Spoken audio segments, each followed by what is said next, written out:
Um, well, hello to everyone who's here. I'm sure you all look beautiful, even though I can't see you. Annabelle looks great. You look great. Show us that Awafi apron. Oh yeah, Woo! by the very talented Ellen Bechtel. She's our graphic designer. She made this beautiful logo for us. Yeah, so happy to be sporting that apron. Do you want to talk a little bit about Awafi and yourself and just Yeah.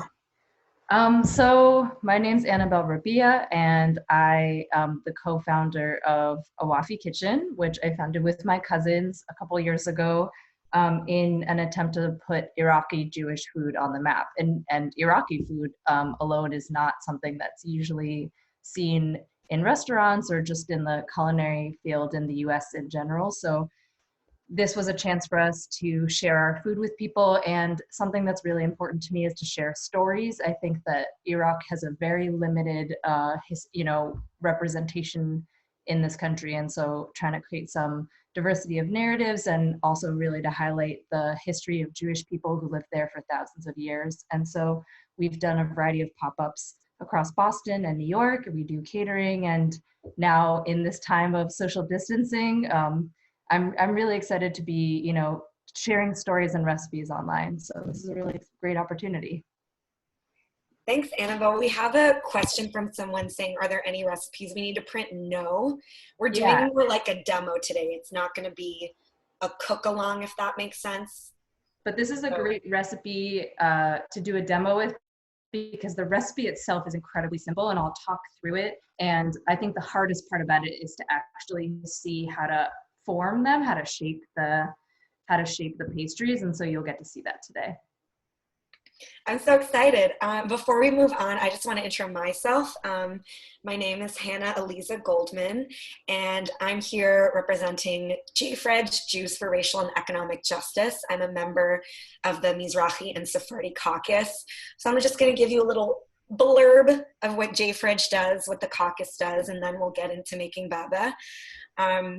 So Jews for Racial and Economic Justice is the home for Jewish New Yorkers to organize with our neighbors and allies for a New York where everyone has the freedom and opportunity to thrive. With 30 years of experience at our backs, we are building a powerful membership organization to transform the city we love from a playground for the wealthy few into a real democracy for all of us. So yeah, JFREJ, obviously, you might be able to tell by my luscious kitchen and how much space I have, but I'm not in New York right now. I'm in DC at my mom's house, but normally I reside in Brooklyn, and JFREJ is doing really great work in New York. And the Mizrahi Sephardi caucus was founded at JFREJ by members 6 years ago to build a community among Jews from the Middle East, North Africa, Asia, and the Balkans. And it's transformed into a community full of culture, rooted in our diverse histories, and poised to take on the anti-Arab racism within and without the Jewish community and Islamophobia across our city.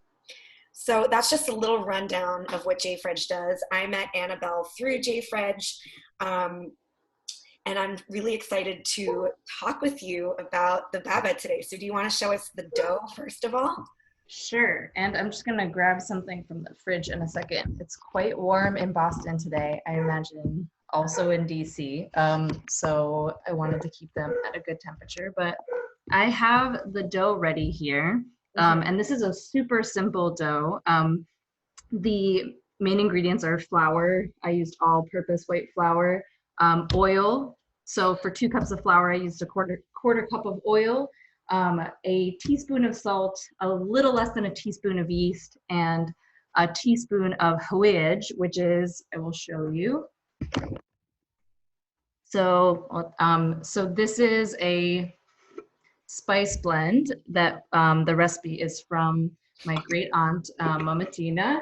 And the main ingredients, so the ingredients in it are fennel, is the primary ingredient by far. So if you don't want to get complicated about it, just grinding up fennel seeds is completely sufficient to get the flavor, but there's a little bit of fenugreek in there. And then there is mahlab, which is there's like a cherry pit spice, and there's also mastique. Mahlab is the cherry pit spice, and then mastique is this sort of gum. And I think it's a binding agent, but it's kind of a mystery to me as well. But like I said, fennel seed is completely sufficient, and some people might have heard of hawiyaj. It's also it's a name for a spice blend that's slightly different in Yemenite cuisine as well. So, yeah. Yeah, I've heard of hawaj in Yemenite cooking. I just want to respond to a couple people in the chat, like everyone is really into making this. So I did start recording midway through when you were talking. We'll see if we can get that recording out to folks and with a recipe, but we'll talk to Jewish Currents about if we can arrange that. Definitely write down this recipe, so I wouldn't worry about recording it right now. Okay. So we can get that out to people. Also, we will be releasing more recipes. The best way to follow us is on our Instagram, which is the Awafi Kitchen at Instagram, and that's also our Facebook handle. So if you are curious about recipes or you want to reach out to us, that's a way to get in touch with us about that. So I made this dough. You add warm water until it forms a ball. Like you're making any kind of bread product. So this is an enriched bread dough. I let it sit for 20 to 30 minutes. It's not that important, just to let it rise, but also, to let it soften up before you start working with it. It's pretty soft today. I feel like it's because it's quite warm out. So I'm going to be going through the process of shaping the بعبع. This is a date-filled pastry.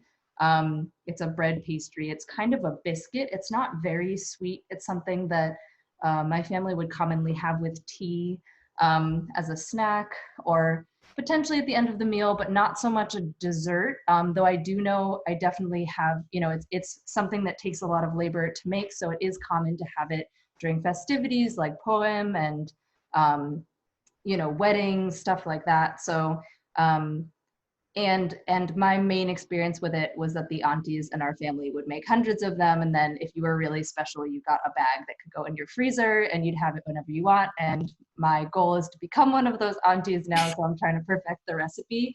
And so I think I've gotten pretty far. So I'm excited to share that with you. So I'm going to do two things before I begin. I'm going to go Wait, before you begin, I have a question. Will you be my Iraqi auntie? Absolutely. Okay. Everyone heard it. You heard it here first.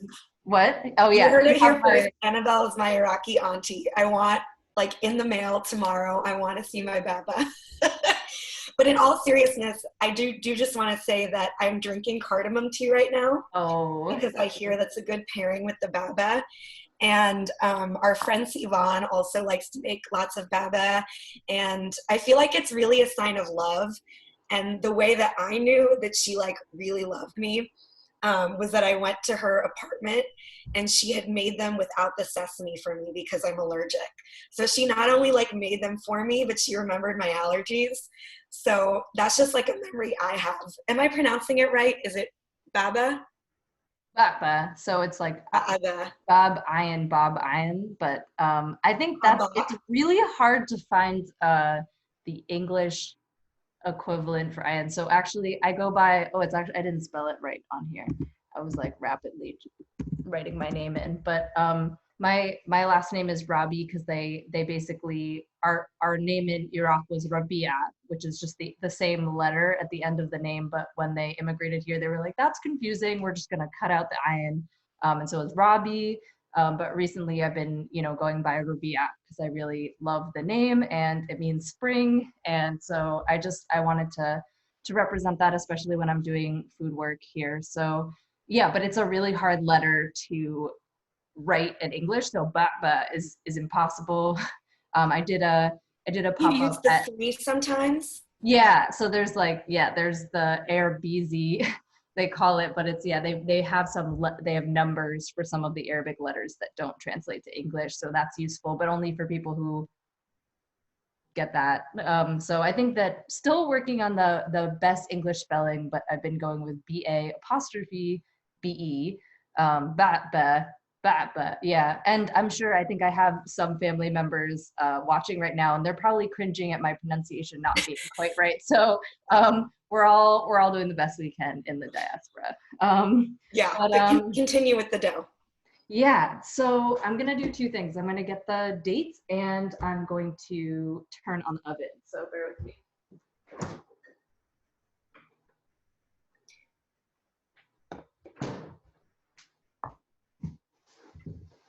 So the story about your name is really interesting and really cool.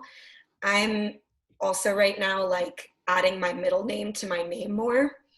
Because my name is Hannah Goldman, my middle name is Aliza, and the way it's spelled in Hebrew is actually with the ayin. And I'm named after my grandmother, my Moroccan grandmother.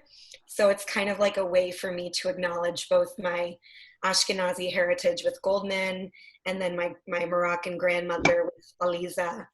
But I think it's like a lot of practice to use the ayin, the guttural ayin, when you say words with that letter.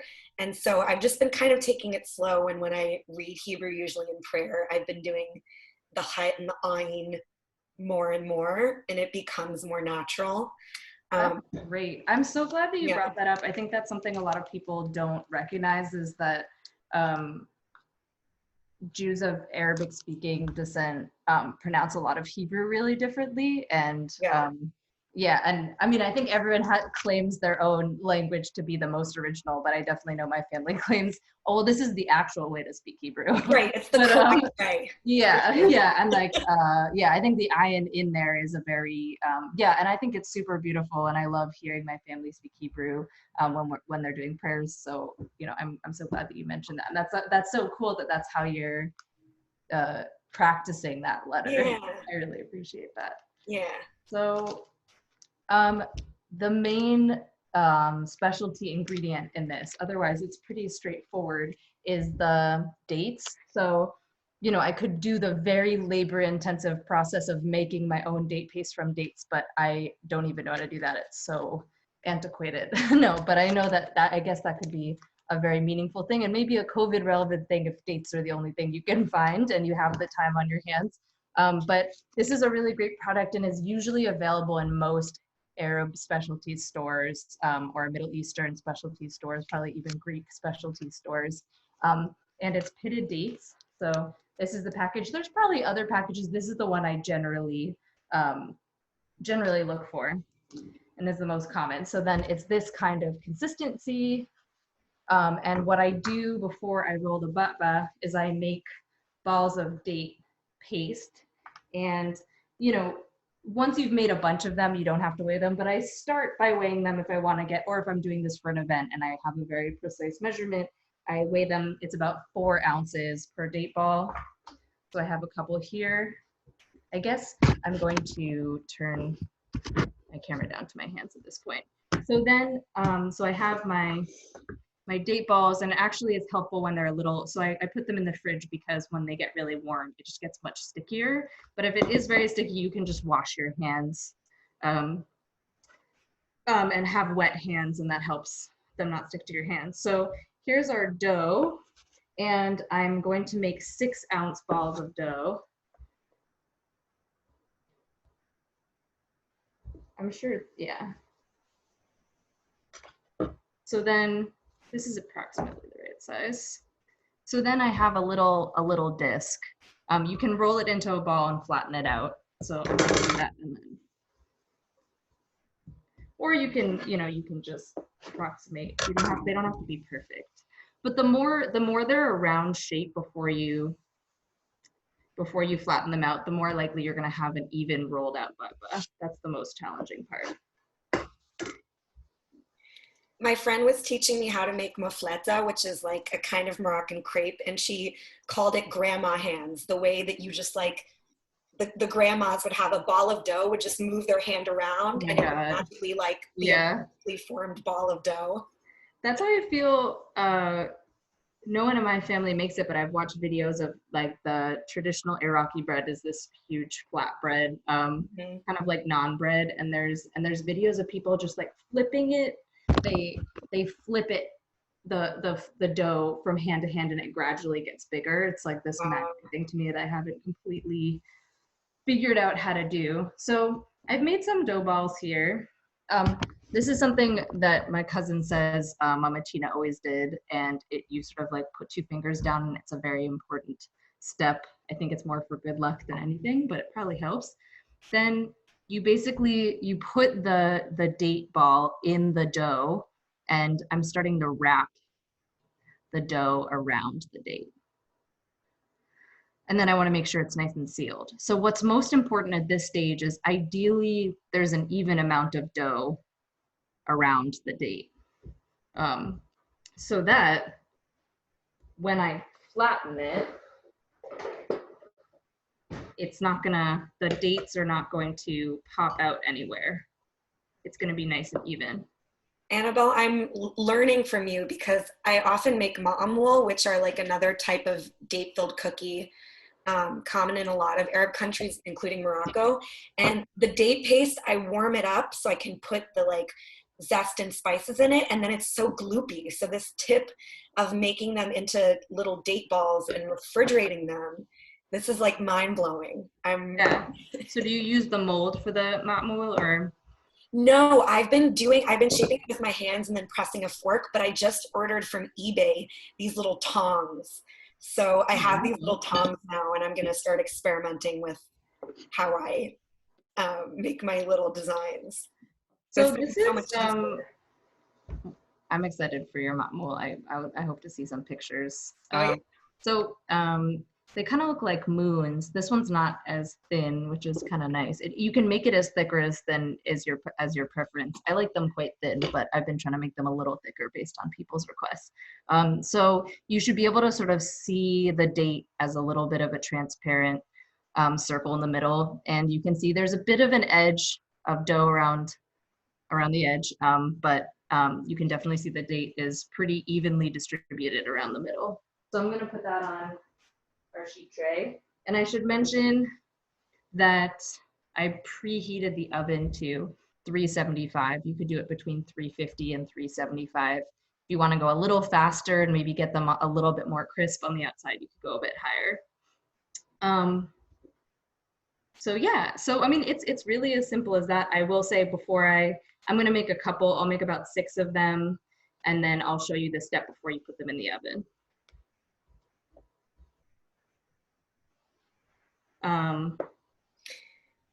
Annabelle, people are asking you to move like a few inches to your left just to get the dough out of the sun. Yeah. Out of the sun. I think that's better. Yeah. Is that better? Yeah. Okay, great. So, yeah, I mean, I think I had a really interesting experience. So I think what's been really meaningful in really diving in to learn how to make all of this foods, because I grew up with a lot of it. Some of the things I cook are based on just stories. Like I said about the bread that I cook. No one in my family cooked that, but they talked about it all the time. That's something that they missed a lot, having fresh bread, because it's made in a tanur oven, and that's not something that anyone in my family had. So, you know, I got really into making that, and I found the journey of learning how to make a lot of this food has, you know, as I've built community both with other Iraqi Jews and Iraqis who are not Jewish, or people from the region who are either Jewish or not Jewish, I realized how much Iraqi Jewish food just fits into the context of Iraqi food. And something happened quite recently with this بعبع. I thought this particular dish was a specific thing to Iraqi Jews. I knew that they were, like you were saying, ma'mul is a very common date pastry across Southwest Asia and North Africa, which is the Middle East and North Africa. And but I thought, oh, this one, it has such a funny name that no other Iraqi had ever heard of. But I was traveling in Jordan a couple of years ago, and I went to an Iraqi, because there's a lot of Iraqis there. I went to an Iraqi like specialty store or grocery store. It was like a little shop, and they had a package of this, like of this exact cookie. And it was just such a surreal moment, because I've never seen this sold in a public setting. And then nonetheless, it was like from an Iraqi, you know, non-Jewish Iraqi person. who was making it. And then recently when I posted about this event, actually someone commented on our Instagram page and it was like, now it was an interesting way of framing it. Someone who is Iraqi and has been following our page who's not Jewish had said, oh, we call them khafife or khafifi, I guess. And so it's just making me realize a lot of the words might be a little different, some of the terms that we use to describe this food, but a lot of the food that is Iraqi-Jewish food is really Iraqi food. And it's been a very meaningful experience for me to realize that, because I think there was a lot of messages saying like, oh, you're different, you don't belong in that history, you don't belong in that group of people, you're sort of this different category. And I think through food, I've sort of been feeling more connected. Mm-hmm. And then there was that person on my Facebook my Kurdish friend who was like, oh, they're Kurdish, we call them XYZ, which I thought was cool. I know. I mean, and that's the amazing thing about social media. She was like, oh yeah, I'm realizing. I'm like, no, actually, a lot of Iraqi Jewish food and Kurdish food is very similar, because I think a lot of the Iraqis came from the north. Based on their accent, it's much more similar to Mosul, which is a northern city in Iraq accent. And so it makes me think that most of the Jews were from there, and that's why their Iraqi Jewish dialect, sometimes called Judeo-Arabic, Iraqi Judeo-Arabic, is essentially the same accent as Mosul, as like people from Mosul, Moslawi, they say. It's so cool how like our food and our accents can tell us things about history that we might never know otherwise. It's so crazy, like something so basic. Yeah. A cookie you grew up eating. Totally. And what's cool about it is, I think there's like, you learn history from, like I always thought when I was younger, oh, you learn history from a book, or you learn history from, a movie or something more official, but like these anecdotal, like person-to-person conversations or discoveries can tell you so much. And I mean, I think this is something that's sometimes easier. Like my family on my dad's side is from Iraq. It was more recent. My dad immigrated when he was a kid. So it's a little bit closer to memory. But on my mom's side, she's more distantly from Russia. And I've had similar experiences with that cuisine as well. I think we think of Ashkenazi cuisine, Jewish food. And then you forget the countries where these food groups came from. Like my mom's mom made kasha a lot growing up. And then I went into a Russian grocery store and there's like a whole aisle of kasha, and I'm realizing like, oh, they're they fit into this place. They're from this place. And I think especially with food, it's so rich to recognize that, and it helps you learn more about it. Yeah. I had experience when I was traveling in Morocco, where my dad and I were in Fez, and we saw this street vendor who was selling spinach, which to me like is Hanukkah. It's a Moroccan Hanukkah food. We have it once a year, and I just like can't wait to gobble down that spinach. It's like this delicious donut. And we were just traveling in Fez, and it was a street food, and I was so excited. And it's just another example about how like I thought of it as a Jewish Hanukkah food, but it's actually like a Moroccan street food that involves a lot of oil. So we use it for Hanukkah. And the more I research and like realize, what are the foods that we make on certain holidays, it's just foods from the region that have been repurposed slightly, like the mafleta that we make after Passover. We did like a Zoom Mimuna a few weeks ago, and we had a Moroccan dancer who's from Morocco. And she was like, oh yeah, mafleta, like it's basically masimmin. We make masimmin like at tea time, and it's a very similar recipe. Like you might add a little more semolina, the shape might be different, but it's like really just another version of a flat crepe that you make really quickly. So yeah. I just wanted to point out sometimes when you're rolling it, you'll get a little break, and that's not a big deal. It's gonna be fine. Is it the end of the world? It's the end of the world. I have 6, so I figured that now is a good time. Can everyone see this okay? Oh yeah, I can see it okay. Or is the sun a problem? I can definitely move over a little bit. So there are a couple steps before you put it in the oven. So they will balloon if you don't put holes in the top. They'll make sort of more, and they might balloon a little bit anyway, but to try and ensure that it won't, we're gonna put lots of holes. I just use a fork. You could use, I guess, a crimper or something like that if you had it. But before I do that, maybe in the spirit of making one Hannah friendly, I won't do this, but usually we sprinkle sesame seeds on them, and to get them to stick, I'm gonna brush and wash. I totally appreciate the gesture, but you don't have to. I'm gonna do it.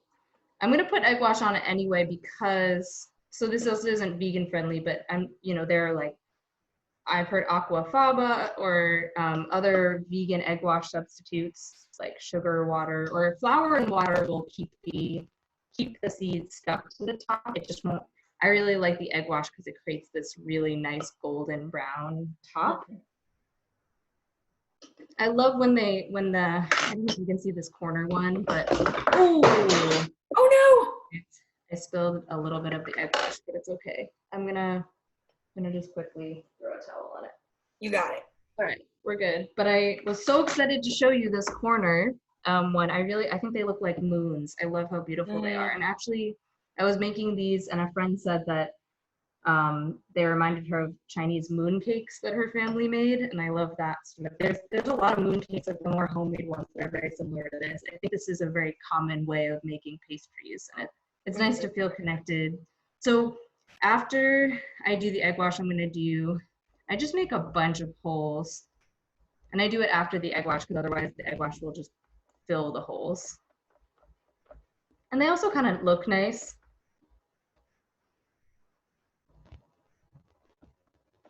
If I'm making these in a more restaurant setting, they have those really nice roll crimpers, and that makes it much faster, but there's something fun about just poking a bunch of holes. Make sure to get the edges because those are where it kind of balloons.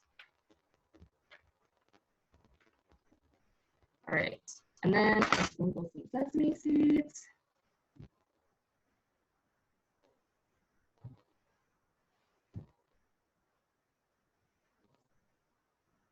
And these go in the oven for about 15 minutes, but I keep an eye on them. Every oven's different.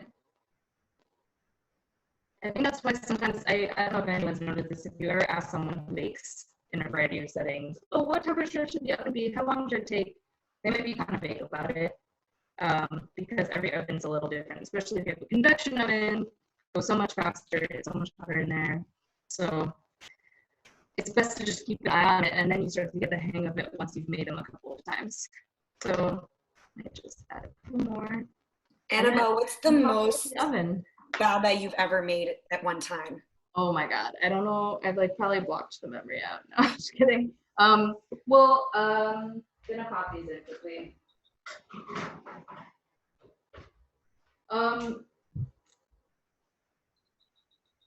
I think 400. So how long have I been cooking with you guys? It's been about 30 minutes, and I made 6. Yeah. So I was going pretty slowly. Like once you're like mass producing them, then I generally can make about 30 in 30 minutes, like the actual rolling process, not taking into account all of the other prep of ingredients. So it's incredibly labor intensive. And so I think about this a lot, about all of the work that the female lineage, my ancestors who were women in the kitchen, and this was, a lot of their responsibility, but how much work they put into this. And, I think it's a struggle to figure out how to value that. And also, I think my favorite thing is to make them, like you were saying, like you went to your friend's house. Oh my God, I didn't make one without sesame seeds, did I? Well, next round.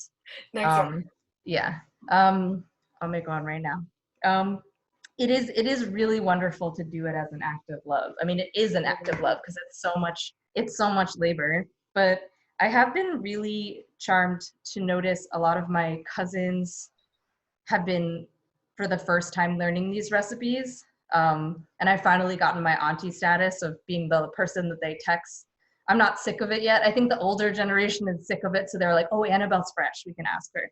Um, but I think people, have this time, and they're realizing the value of knowing these recipes, and I love making them if I'm not in a rush. I think sometimes if we have an event coming up and I have to make 400, it can get kind of stressful. But just doing it right now, I find it incredibly meditative, and just you can get into such a groove with it. And then it's such a nice thing to have, and they freeze super well. So if you do make like 50, it'll take you a couple hours, but then you'll have بعبع waiting. Yeah, we have a question from someone. Do people ever make them with other kinds of fruit inside? Such a good question. I don't think other fruit. I wish I could like tap in any. I think there's some people on this call who might have some insight.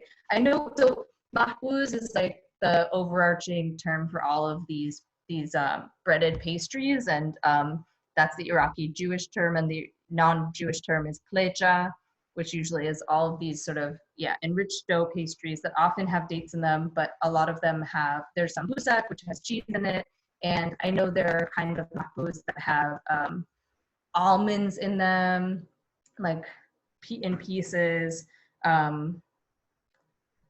But I can't think of other fruit fillings, at least not ones that I've experienced directly.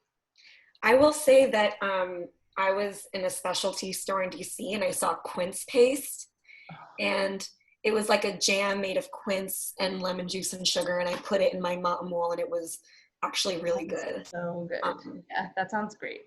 We have another question of where did you get your rolling pin? Oh, you noticed. This is actually from my aunt's house, my late aunt's house, and I really, she was a big chef in our family, and so it feels really meaningful to be using her rolling pin. I also have her Cuisinart, which is straight from Baghdad. What? Straight from Baghdad, yeah, straight from Baghdad, but probably not so long after that, because they claim that it's my grandma's, but then there's another cousin that also apparently has Rachel's Cuisinart. So I don't know how many Cuisinarts she had, or someone's lying, but it's definitely old and it's pre-planned obsolescence. So I'm hoping it lasts forever. And this should last forever. I think this you can you can probably get it at some specialty store at this point, or on the internet or something. But I have two of them.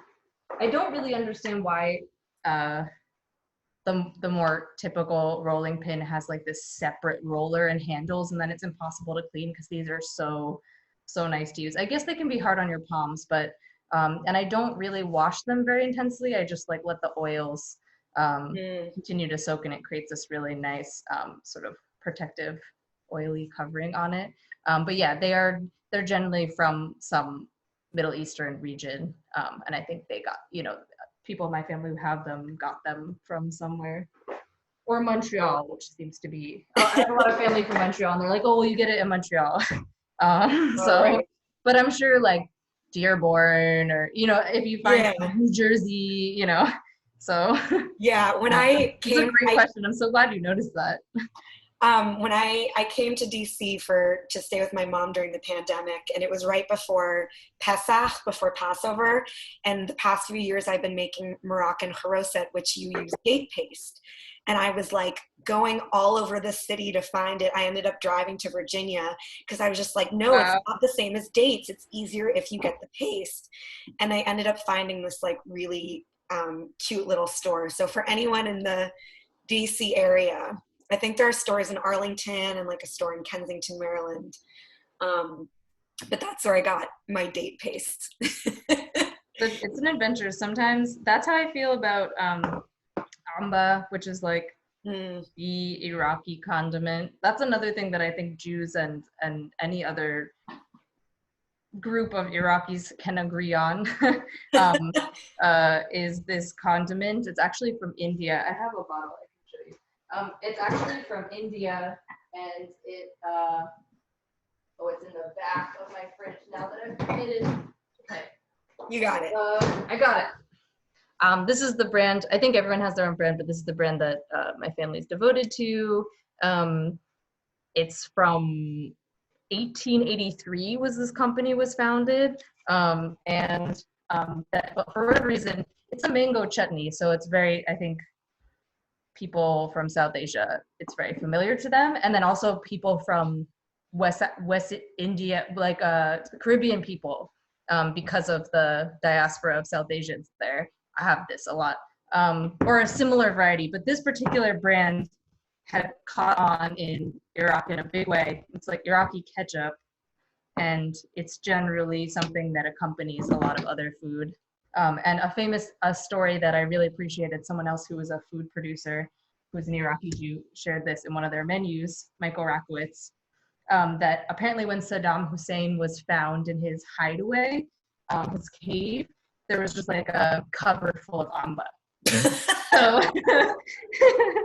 Oh, wow. If anyone can unite Iraqis across the political spectrum, it's I mean, I don't know if it unites Iraqis across the political spectrum. Usually actually is quite the opposite. But no, I'm saying amba. Amba. Oh, I thought you were saying Saddam Hussein. I was no, like, no. No, I don't think that's true. I was saying no matter who you are, the amba will unite you.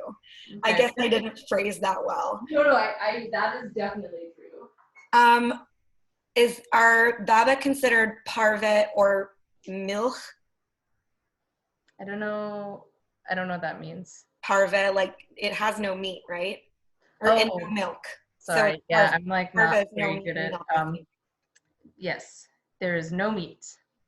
No meat and no milk. Not kosher, so it is Passover. But actually this is a thing that people eat after Passover is over, because it's a bread product.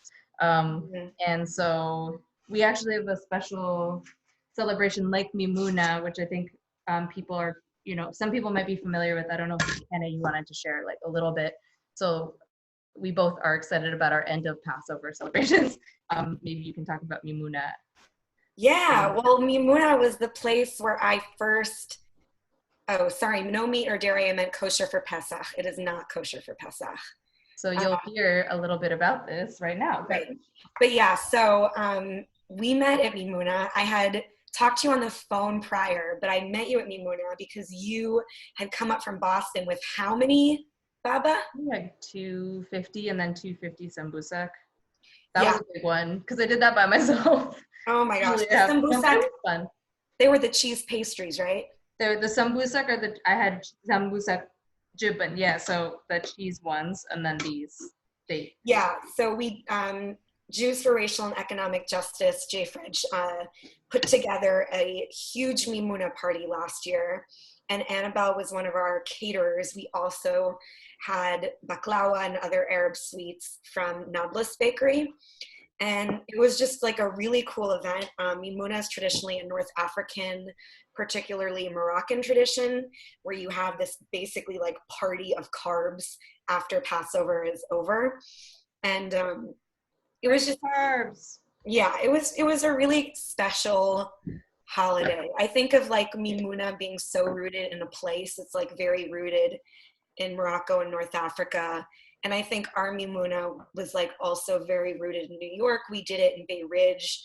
We partnered with the Arab American Association of New York and Desi's Rising Up and Moving. So it was like all these really cool New York organizations who came and showed up for our party. We had storytelling, we had music, and it was just like a really cool way to support the local businesses in New York that are Arab bakeries, but also to like bring up you because you're family, and have the baba and the baklawa. And my cousin made like hundreds of mufleta. She your like cousin?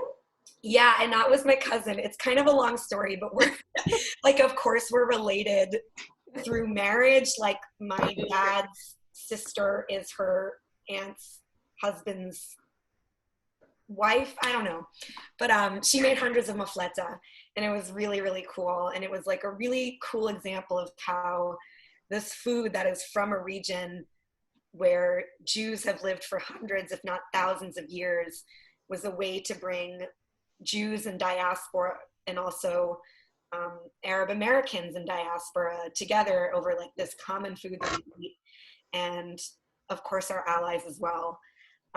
Do you have any memories of that event? Because I was like hosting it. It was so intense. I kind of don't remember much, but I remember you had a branch. Do you want to talk about the branch? Yeah. So the Iraqi version, I guess, of Mimuna is Sana Khudra or Santa Khudra, which means like, may you have a green year. And it's the same premise that at the end of Passover, you have a big celebration. You invite all of your neighbors of any religious or ethnic background, because you've been, secluded, not eating chametz for a week, which in that part of the world is bread, leavened products, but that also includes fermented products, so cheese and what else is fermented? I guess yogurt. Thank you. That's what I was thinking. So you have lots of dairy and bread products. And then you also are supposed to hit each other with mulberry branches.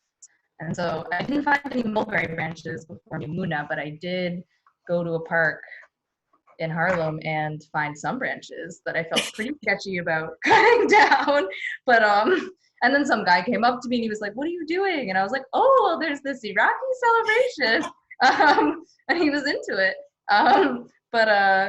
Yeah, and so you're supposed to it's supposed to be good luck. Yeah, I had a Mizrahi like Zoom Seder this year, and I can't remember where the tradition is from, but you take green onions. Oh yeah. The kids with them. Yeah. I had green onions in my fridge, and I was just like blessing myself. Oh yeah. Yeah, the Zoom. Yeah, we had a Zoom Santa Khudra too, and some people have their plants. That's awesome. Yeah. Do you have any like memories of Baba that you haven't shared that you want to talk about? Well, I guess I'm not making them now, but this kind of batba, more like the aunties, like not my grandmother made as much. I mean, she made this too, but the one that I remember, she passed when I was 9, so it was a while ago, but I have a very distinct memory of some of the things that she prepared, and one of them was this kind of batba, which is actually doesn't have any filling in it. It's just enriched dough with the same spices, and it's more buttery. It's more of a cookie. It's sweeter, and it's braided. It looks like a tiny little challah. Did you make it for the Awafi dinner that I went to in New York? Yeah, I did. That was so good, and it had the mahlab, right? The hawiyaj. Yeah, it had. It has a little hawiyaj in it. But so this was when I was 9, and then we have like these little index cards of recipes. That was like the closest written recipe. I think my dad and some other family members, like especially when my grandma was dying, and then other older relatives that have since passed, like trying to record them. Now my cousin has updated those index cards to actual iPhone videos, more high tech. That's the new index card recipe, I guess, but that's really nice. And but we didn't have a video of my grandma making this baba, so we just had this index card that was like classic grandma recipe, like super vague, didn't really make any sense at all. And I was like, okay, I'm gonna try to make these, and I made them like 10 times last winter, I think. And they're not quite the same as the one she made, but I felt like they did it justice, and then they were my own spin on it because I didn't want to use margarine.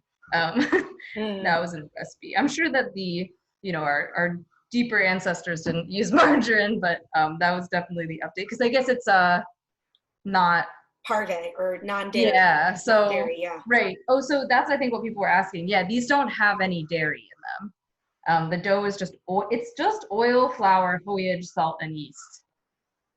And hawiyaj is essentially fennel seeds. I get them I mean, this is something you can also get at, I mean, you can probably get it at any spice. I don't know, do they sell fennel seeds most places? I get them at I'm lucky to live near a big specialty store, but I really like them. I put them in my tea. It's a nice like caffeine-free tea for the end of the evening. Nice. But I think we should, if anyone has questions for you, yeah, type them into the chat. I mean, you and I can talk all day about nothing, but no, I would love to answer some questions. Yeah, from your expertise. Oh, you know what? Are they ready? Are they coming out? Almost? Almost, because I want to show you guys at Almost. least one. They look good though. They smell like baba. Yeah. And the thing about it is, like, this is my recipe for it. There's, of course, I mean, there's contention within my family about these recipes. And that's actually like a dramatic point when we're trying to do an event and deciding how to represent this food. Because I think it can be pressure. It's like, this is the first time people are having this cuisine. Like, how are we going to represent it? Like, well, my mom makes it like this. Well, my aunt makes it like this. So, you know, maybe some people make baba a little different. So I just want to say disclaimer. This is one version of a very wide. The question saying, is it best served warm or cold or presented in a certain way with a beverage or anything? Good question. I like to toast them. So I keep them in the freezer and I like to toast them before so sometimes I undercook them a little, not like that the dough is raw, but I don't have it be like super crisp. So that when I retoast it, it can get that nice brown edges on it. So yeah, it's hard to think of an analogy. I think a biscuit is probably, so you have it with tea. Yeah, and just to repeat, cardamom tea is pretty delicious with it. Yes. Someone is asking, do you have a recipe for torshi pickles? I do. Maybe the next demo. Okay. But yeah, and yeah, maybe I'll make a video or something. I've been thinking about how to share our recipes more. I've been feeling really inspired by other chefs. I'm actually, I work as in urban agriculture and community gardens. And so May is the craziest month for us. But I think that, you know, especially now people have been really interested in growing their own food and stuff. So but I think once things quiet down a bit, I really want to dive into sharing recipes. And torshi is one of my favorite things to make, and people aren't always so excited about it. So I'm glad that you're excited about it. I don't know if you mean the one with the yellow one with or like the one with the cauliflower, or the one with the cucumber, or there's also mahalal, which some people call torshi, the pink turnip one. That's what I have really mastered. I feel very excited about. Yeah, I have not gotten into pickling yet. It's my goal to preserve my own lemons. Ooh. And when I first got to DC, I thought about it, but I was like, there's no way I'll be here for 4 weeks. And it's like 9 weeks later. I'm like, wow, I really could have preserved like so many lemons in this time. I'm going to just put one on a plate because I think I'm trying to bring the tray over. Oh, here's a really interesting question. How has your experience cooking for people changed during the time of pandemic? Well, you're looking at it. Via Zoom. Yeah, I think initially it was a little overwhelming. Like, we had 2 pop-ups and a couple catering orders, and we were gonna hit the ground running. And like, I think a lot of people, especially in the creative fields, had this experience of like canceled. But you know, I've like come to really appreciate it. I think the event producing is very labor intensive, and sometimes you're moving so fast you don't have time to just sort of sit and take stock of things and share stories. And I think sharing stories is really my favorite thing about this. And so to be able, you know, I'm sad that I can't just like hand this to you and, you know, and like have you eat it. But I think being able to tell this story and then empower people to make this on their own, because the irony is, like, I worked in restaurants and a lot of this work is centered around restaurant culture, but I'm not a big fan of like going to a fancy restaurant or that very public setting. I really love the like mom and pop shop type of spot. And my favorite thing is just like cooking on a very personal level. So sometimes actually virtually it feels more intimate.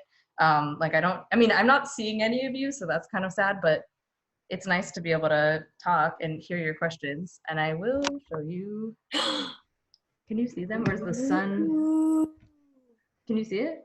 I think maybe move a little bit to your left. Yeah. Ooh, there they are. So I love the golden color from the egg. They're very hot still, but the holes helped it not balloon. It's a little hot to eat still, but once it cools down a bit, I will, is it so bright? Oh no, you can kind of see it. I will break one open so you can see. So exciting. So it's, yeah, the delicate balance. I guess we can, I don't know exactly how, if the contact information of the people who registered, but we can try to send out a recipe. So I have a really cool comment / question that I'd love to read. It's from Ali Rashid. He says, "Thank you so much for hosting this cooking demo. It took me back to my Iraq days, particularly before Eid, as we bake klecha." Right, klecha? Klecha. Yeah. We enjoyed your remarks about the food and the memories, even though I'm not Jewish, but I identify with Arab Jewish cuisine. It shows that we share the same identity in one way or another. So his first question is, what is your favorite Iraqi recipe? Oh, well, thank you so much. Did you say his name's Ali? Yeah. Thank you. I really like this, like both hearing Iraqi Jews be like, wow, I've never seen my food represented, and like hearing other Iraqis or people from that region share some, like realize how much this reflects them. Like that's what I live for. So that's so good to hear that. My favorite recipe, I mean, I do love klecha. I do love mahbouz. What a hard question. I think hakaka, which is the rice. I mean, that's the other thing. So the baba that my grandma made, I talked about, but also the other thing I have a visceral memory of in her household was her hakaka. If we had a big gathering, or even if it wasn't that big a gathering, she made this big pot of generally basmati rice that you slow cook like for hours on a really low temperature, so it forms this crust, and then you flip it over. It's like a Persian tadig. There's a lot of cross-pollination of food from that region in Iraq, and so the one she made was red rice, so she put tomato in it and onions and vermicelli sometimes, and so you flip it over, and it's this very dramatic thing, and actually the crusty bit of the rice is the delicacy, and everyone fights over it. And that was my absolute favorite thing. So I think that's my favorite dish. And there's so much drama to it, because unless you had a clear pot, like you have no idea, even if you've like mastered it down to a T, there's always this level of anxiety right before you flip it over. Like, is it burned, or is it the perfect brown, or is it gonna fall apart? And so I love that. It's like, there's nothing really, you can't like mass produce it. Ali says he loves hakaka. Yeah, the sun is in your face. I think move back over. Perfect. Wait, you were good. Oh, that's great. Now the sun is illuminating your beautiful face. Ali's next question is, if the situation goes back to normal, will you visit DC and have a pop-up here? And I just want to add that you have a place to stay in this house. My mom is welcome, and I'm sure she'd be happy if you ever need a place to stay. So that's taken care of. I'm so down for Awafi to go on tour. We were already, like, we were about to have our first, like, major pop-up in New York. That was, like, March 27th, I remember, and it didn't happen yet, but we're going to do it. And then, actually, my cousin's family currently lives in DC, so that would be a very natural next step, so I'm excited about that. That would be so awesome. Anonymous attendee says, of course, Annabelle and her team can stay at our house. I'm not sure how I feel about anonymous. Yeah, and you could be hard to know where to go. It's like anonymous address. You just wander around. We'll just show up. We'll see what happens. Oh, it was my mother. She says, oops, that was me. So she is extending our house to you if need be. Oh, okay. Same house. Great. I think if you want to maybe open a cookie, we can like sit there just with that dramatic finale. Dun, dun, dun. Oh, it's so hot. Woo! Nice. And you hear that crack. Yeah, it's a, mm. And the greatest thing about making food that tastes like home is that you get to make home wherever you are. So Mm-hmm. Mm-hmm. It's so important for folks in diaspora, especially if we can't return to our home, or, I mean, even now, like folks are displaced and dispersed because of COVID. And it's a cooking dishes that remind you of a place are a really nice way of grounding ourselves. So I think with that, maybe we can end it, and Jewish Currents will send out the recording and the recipe with the spice mix and everything. And I don't have proportions for the spice mix, I have to be honest. So I'm just gonna give you the ingredients. That makes you an auntie. Their family secret. That's what makes you an auntie rather than like an influencer, like a cook. Yeah, I can't. I think that so there's bad karma if I release the right amount. I was kind of panicked because like there's only one person who like actually remembers this recipe, and now I just have this like one piece of paper with this recipe, and I'm like, I need to make sure there's like other records of this. But I do want to say, you know, check us out, Awafi Kitchen, the Awafi Kitchen on Instagram, Facebook. We have a website that's going to be updated, and we also have a listserv if you want to be informed about future. There's a couple of webinars like this coming up. I'm going to be demonstrating how to make kubba at a J Arts Boston event in June. And so I would love to see you all there. Kubba is another, I'm going to continue with this narrative of it's Jewish cuisine, but it fits into this really beautiful network of Iraqi food. And I'm sure Ali and other people are familiar with it. And so excited to share that. And I'm hoping to do more of these and then put some videos up on our Instagram. So I hope you'll find us there. Yeah, and you can follow Jewish Currents and JFredge. I think their social accounts are at JFREJNYC on Twitter and Instagram. JFredge is doing a lot of really amazing mutual aid organizing right now to provide support and resources to people during the pandemic. So thank you so much for joining, and you can follow me at I'm Hannah Goldman. I am Hannah like a palindrome Goldman, and you can hear about all of my fun projects that I'm doing. And yeah, I think we've shouted out everyone we need to. And I'm just so honored. This is so much fun. And so fun. Inshallah, I will taste your baba. I'm gonna send you some. Because I need your address for when I do the pop-up in DC anyway. You do. I'm gonna end with this one thing. I promise it's really quick. But I'm a music teacher for kids, and I was at a Hebrew school, and since the pandemic I've been teaching virtually. And on our last day of Zoom class, they wrote thank you notes, and I got a thank you note to this kid. I gave him my address. He wrote it down. Hannah the music teacher. And I'm gonna move it so you don't see my address anymore. But he wrote my name as Hannah the music teacher. Music teacher. It's important like the full title. I love Hannah Aliza Goldman and like how it honors my heritage, but I think I might legally change my name to Hannah the the middle name, the music teacher. Exactly. Hyphenated. I love that. I do see one. We're gonna never end, but okay. Someone asked what awafi means, and I just wanted to say it means like bon appetit. So if I was actually giving you this batba and you started eating it with relish, then I would be like awafi, like may it go down with health. May you be healthy. That's amazing. So I hope you guys can make this. We will send you the recipe soon. Yeah. Thank you so much, everyone, for joining us. Awafi. Bye.